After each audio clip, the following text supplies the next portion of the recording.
Now we'll go over how to use the extension cone paralleling technique. So these are XCP holders. The easiest one to assemble usually is the anterior one, which is in blue. And so you have the bite block here, the metal rod, and the ring.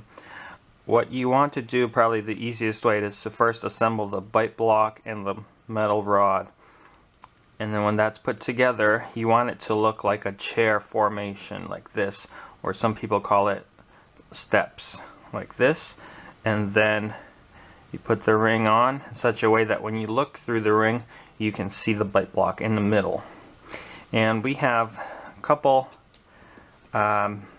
different sensors that are being used nowadays. What I'm going to put in now is a PSP plate. It's wrapped. It's photostimulable phosphor plate.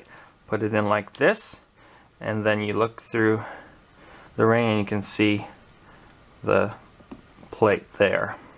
And then so for the anterior teeth, you would put this in like this and expose the x-ray this way, and then change out the film or sensor and get a new one and do the canine here, center it on the canine, have the canine tooth biting right in the middle of that bite block area here. Same thing for this one. For the lower teeth, you would just flip this facing the lower teeth, do the middle, do the canine, and the other canine. Common sort of misconfigurations with this instrument is, well, the more basic one is to put the PSP plate correctly. So you put the black side to the ring always. If you put it this way, you're going to end up with like a metal water with a watermark, sort of a circle on the image. It's not going to look pretty. And this is a regular film. So you would, with the film, you would put the solid white side to the ring. And then the most common sort of misconfiguration when this gets put together, sometimes people put the bite block this way, and I call it looking like a Big Dipper. So you don't want the Big Dipper view, because then you look through here, obviously you don't see the bite block.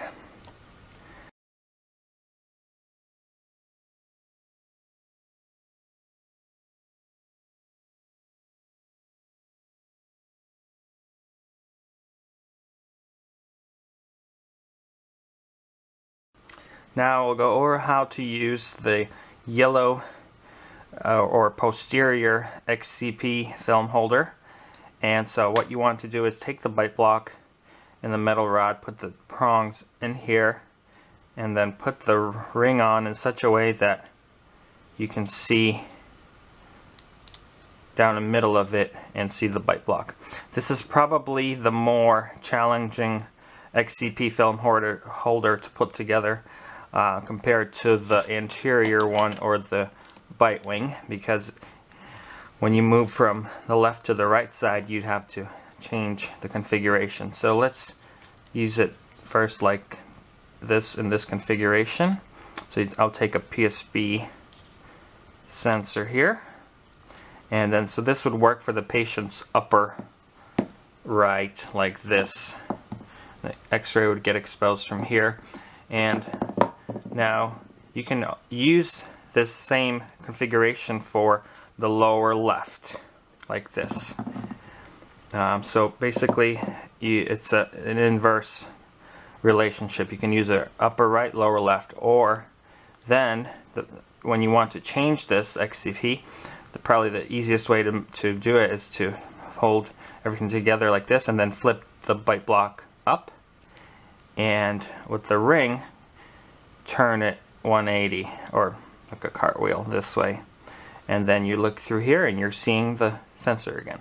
I find this new people using the XCP, this is the most sort of difficult part of manipulating the yellow one, is to change it from side to side often. So this would be upper left, lower right. The common very common misconfiguration is to put this together like this. It almost seems like it matches, but it obviously doesn't. You look through here, you don't see the sensor in the middle, and you can oftentimes take an x-ray this way and almost capture the teeth, but it will most likely do make a cone cut, so that's not a good configuration. And another thing to mention is these posterior teeth are usually done in the horizontal position like this. Unlike the blue anterior one, you do it usually vertically. And the bite wing, the red one, most of the time it's horizontal, but sometimes you have a vertical attachment, a need for a vertical bite wing. All right.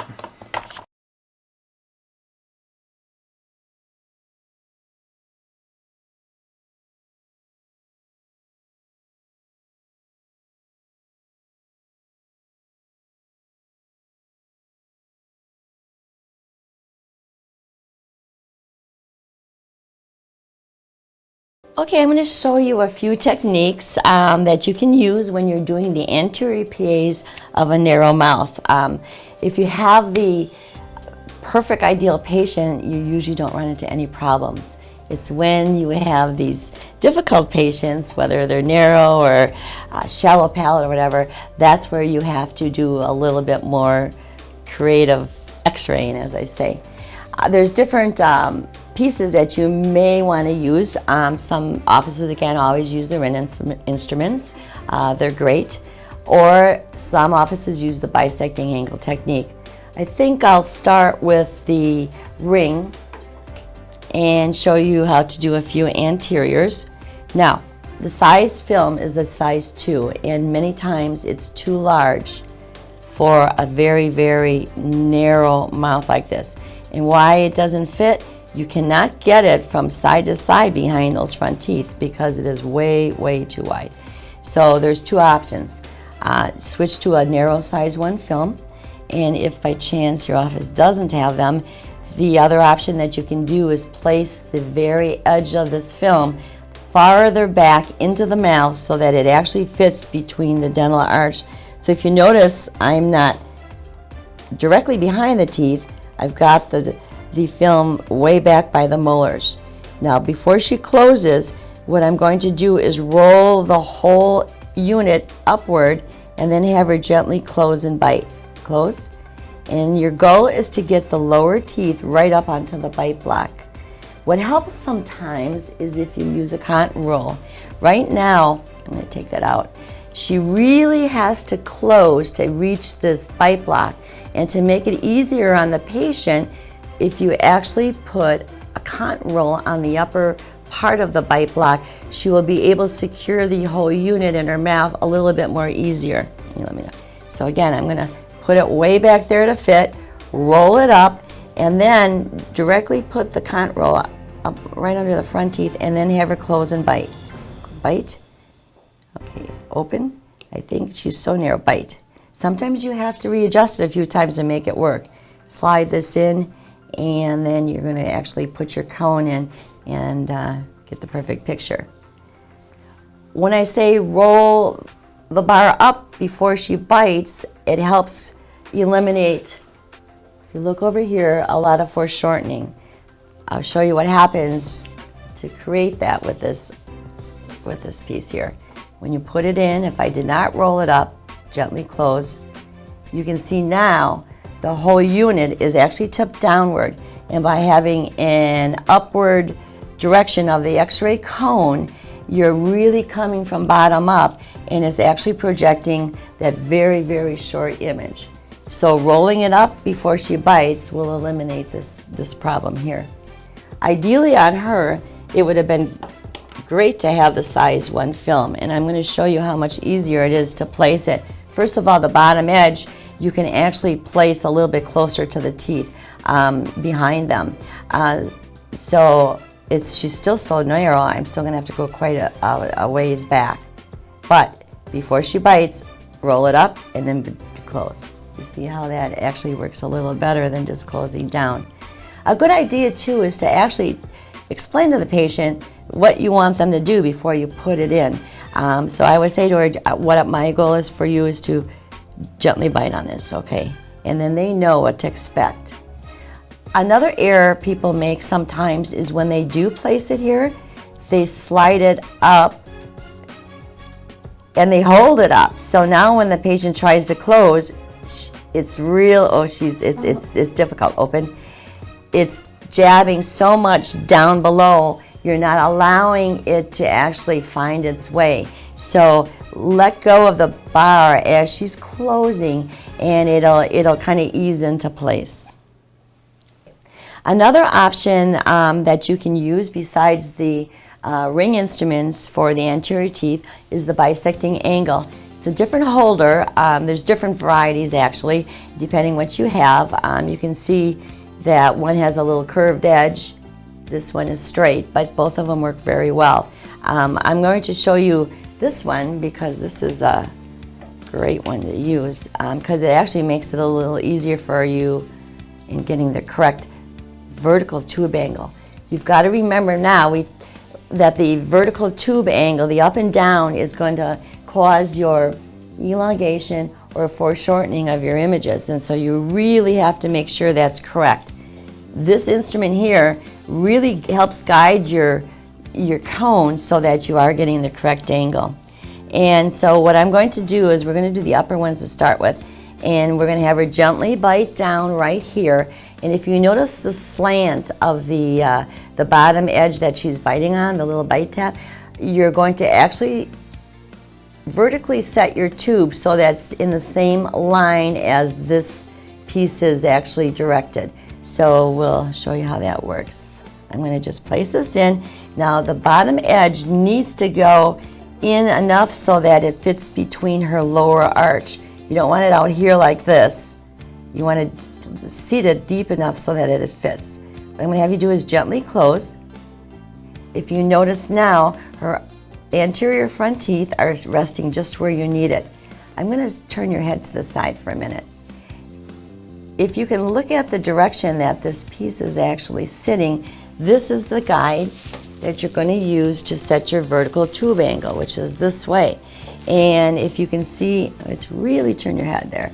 So you can see the direction is kind of slanting at about 30 degree. I'm actually going to start angling this so that if I were to continue this line in the direction that this is flowing, so you can see this would be correct, this would not. And what that does is it actually is positioning your vertical tube angle to the position of the film in the mouth. So right now the film is like so, and so the X-ray beam is being directed almost at a right angle to the film placement. So another thing you don't want to do is cone cut your image, meaning not align the circle with where the position of the film is in the mouth.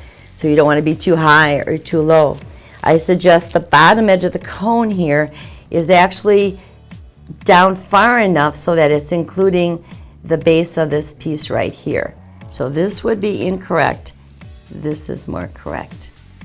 Now some people have a shallow arch on top, so the whole film itself, open, is actually may be sitting like so instead of like this. So why don't you just pretend it's like that. So if it were to be like this, now you can see that the vertical tube angle has to even be increased more to accommodate this type of a mouth.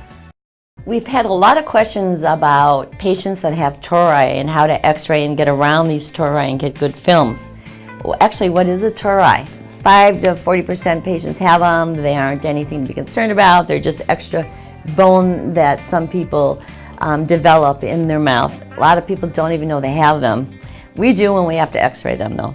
If you look over here, you can see these little large radiolucent areas, or I should say radiopaque areas, on our films. And these are actually that extra bony growth that is actually what a tori is, and is projected on your film as a little bit more dense area. So you won't be able to eliminate this at all on your films when you're taking them, but you have to be able to get the x-ray in there to get the images of the teeth that you need. And this can be a problem sometimes, especially when those tori are very, very large.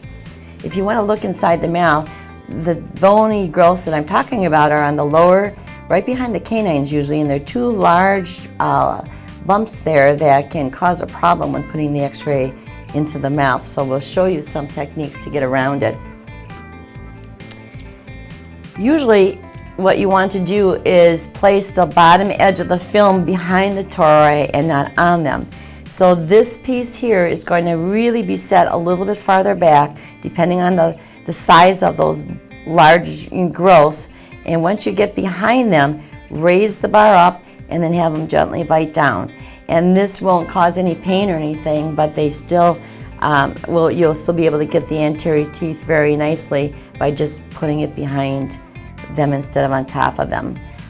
It makes it a lot more comfortable on the patient's mouth.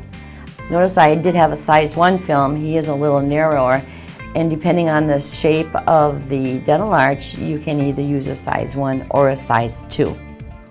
The offices that don't use the ring instruments, but they do the bisecting angle, can actually get some nice films with tori also. So what I did is I'm using this type with the slant of the bite block, where it places the film more on a slant instead of straight. It doesn't matter which type you have, they both work really nice. So again, the bottom edge is going to go behind those two bumps, so you're going to put it really far back, raise it up before he bites down together. You can see this actual piece works so nice because the bite block is actually thicker, and it takes the place of a cotton roll actually, that you can eliminate that step. I'm going to turn them to the side a little bit. By doing so, this film right now is placed on an angle about so. If we don't have our ring and bar to guide our vertical tube angle, we have to now set our own. So how much do we angle the tube in the up and down motion so we do not get elongation or foreshortening on those teeth?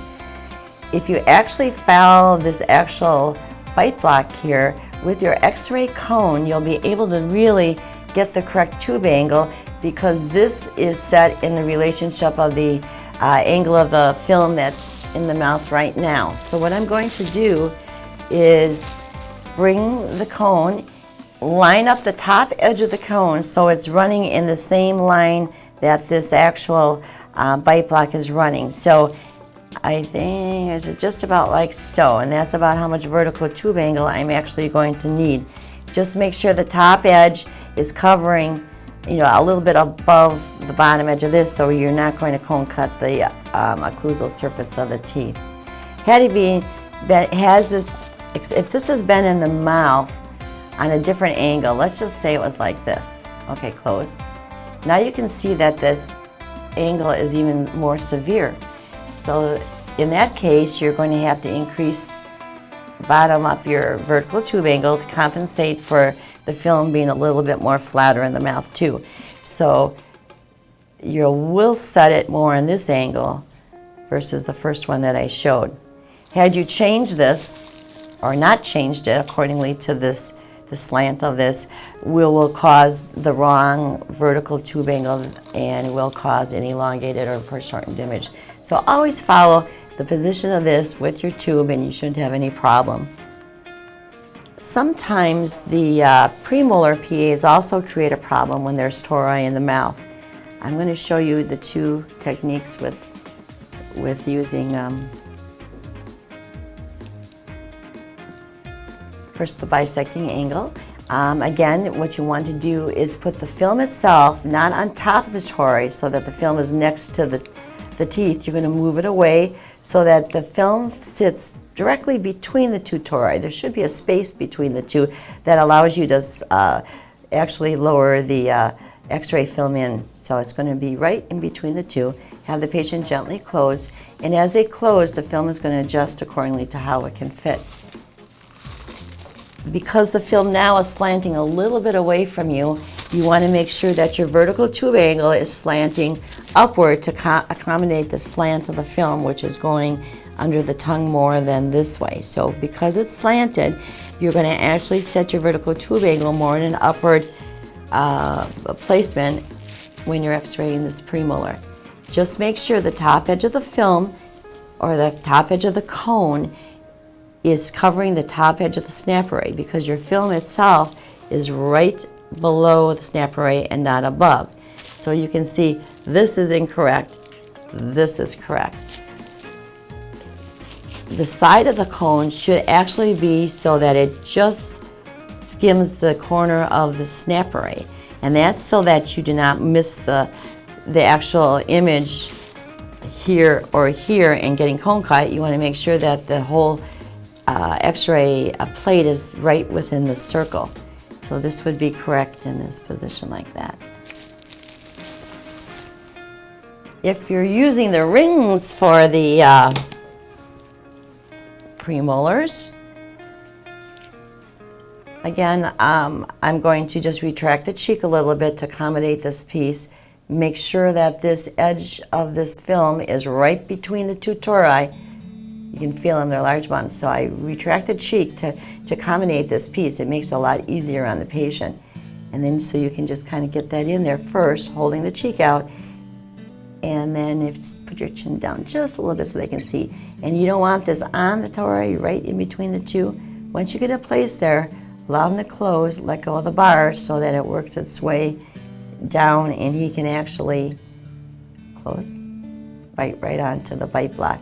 Slide your ring in, and because you do have the ring system and the bar, which makes your vertical tube angle easy to set, you follow the bar and put the cone in the same direction the bar is directed, and you should have a perfect film. I hope this has been beneficial to you in helping you take your x-rays when there are problems such as tori in a patient's mouth.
The number one thing you want to remember for mounting is that the convex dot is always out, so bubble out. And you can just start by laying out all your film, make sure the bubble's forward.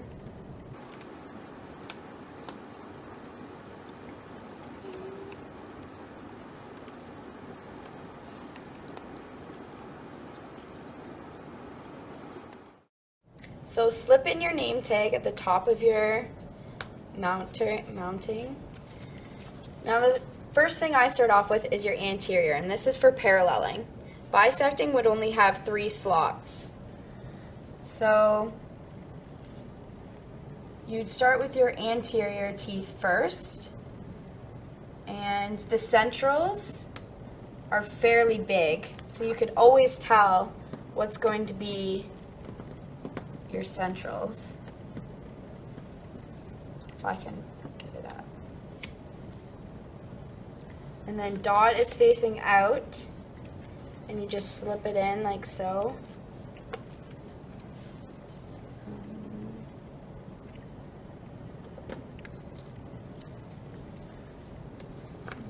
Now you always want to make sure that you'll know too that the dot is on the incisal edge for your anteriors and for your periapical.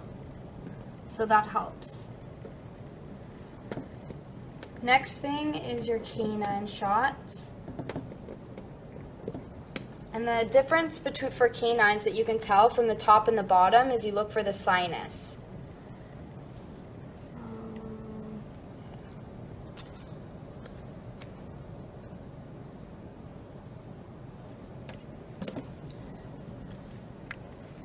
The sinuses are going to be your biggest clue for maxillary teeth. Now for your mandibular,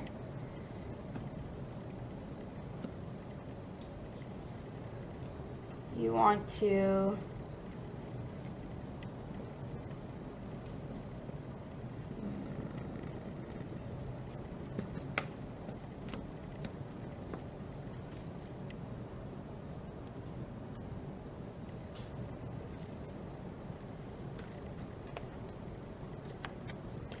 with the mandibular, some of the anatomical landmarks would be the mental foramen. So that's kind of a big indicator to help with your canine shot.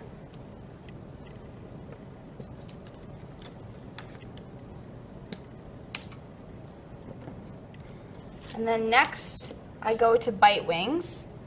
And the good thing about bite wings is you want to make sure that it has a smile line.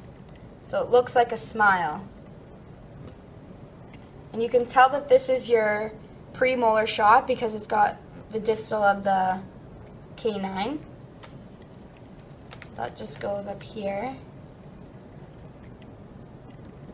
And with this one especially, you can see like how the third molar is like tipped, so it looks like a smile, so that you know that it goes here. And if you have them side by side, you can kind of compare them too to make sure which one's your premolar shot and which one's your molar shot.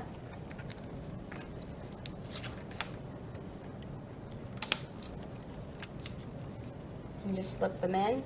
And next we come to periapical. This is probably the trickiest part. So I like to separate mine, so making sure that the dot's always out and the dot's on the incisal edge. So that's first things first. Next thing I like to do is the sinuses. You can tell which one are maxillary. So we have a maxillary one here, and a maxillary one here, and a maxillary one here, and a maxillary one here. A good thing about periapical pictures as well is if you compare them, you want to make sure that both teeth beside each other match up. So with this one especially, it gives you a little hint the third molar is coming in, so we know that that would go on the left side of the mount. You can look for like little clues like that, or like with chipped teeth or erupting teeth. And then you know, it's kind of like a puzzle. You start eliminating pieces and pieces match up and go together.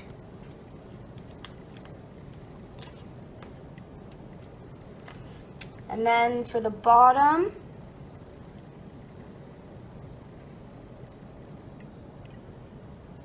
we have the smile line again. You want to look for the curvature of the roots. And you're going to know that these are the last because you can see the distal of the third molar. So we know that that goes in there. And last but not least, we have our 2 premolar shots. And it's as easy as that. And then you just want to take a look and make sure that everything matches up before you hand it in.